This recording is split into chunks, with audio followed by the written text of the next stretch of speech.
Echaona Awaba tahalaba mafam Kayada HAC Amadi HAMP na Tengbangkhre. Haukiba numit kharani asida lamdam asida leptana nong chubana maram oiraga tongan ba mafam Kayada Echaona awa ana nanghankraba. Hauzik relief camp singda chongjafam lauduna lairiba mioi singda. Hairok apunba club Amadi Hairok apunba Mayrapaibina Tengbang potlam sing kutsinakre. Ngasigi Tengbang potlam sing adu Hairok ta lairiba praja singna magi angam ba puthok na duna tongan ba potlam sing kutsinakibani.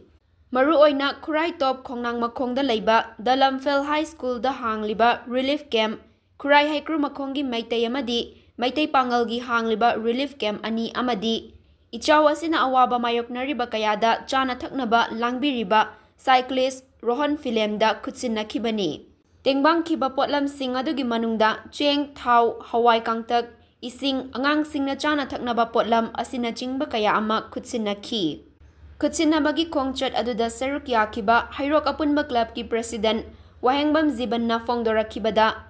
Ngasi ahanba oina kutsinariba tengbang asi Hairok ki praja khudingmakna magi angam kaya puthokna duna tengbang khongchat asi chatpa hauzabani. Hairok ki praja singna magi angam ba cheng ising insang napi paisa asina chingba kaya puthokna raktuna ngasigi khudol asi tambani haiki. Makhatana su leptana ising Echaona Awaba taraba kayadasu mateng pangbagi thabak leptana chathakhigani haina fongdorakhi.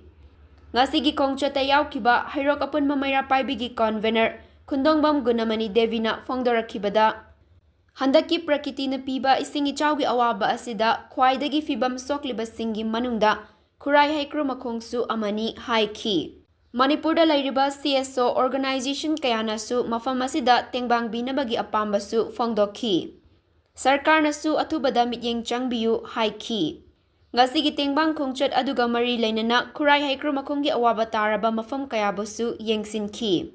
Tengbang khongchat aduda Hairok apunba club Amadi Hairok apunba Mayrapaibigi thaumi kayanasu sarukyakhi. Akhona bijarabase ngasi loiba nati adubu ngasina ahanba hogdokpoina mafam khara chala bijagani laijariba Hairok praja khudimona jumthong khudingi angamba contribution khara tawraga awaba taraba Echaona awaba nanglam mioi singda akhoi Hairok ki praja amoina minungsida yenglaga akhona mipung khudingmakta gi jumthong khudingdagi akhona angamba puthokcharaga Hairok apunba club amadi Hairok apunba Mayrapaibigi taraptagi miyam khudim mateng pangani hana thamjari.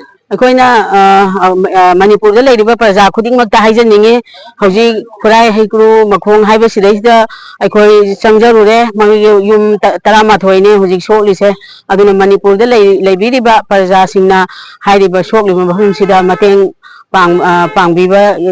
पांगबिनाबा हाइदना प्रजागी सिंगी पुकनिंग चिंसिनजरी यामना नुंगाइते सिगुंबा अखोइ प्रकृतिगी अवाबसिदा अखोइ मयाम अमना अमा मतेंग पांगनबसे अखोइ मिओइबा अमा ओइना अखोइ पांगहनजनिंगी ngasi ngarang natragasu matam khara sokliba jaga si leigini aduna manipur da leibiriba praja singna hairiba mafam asida angam ba mateng pangbina ba me a ikhoina pungning singsinjari.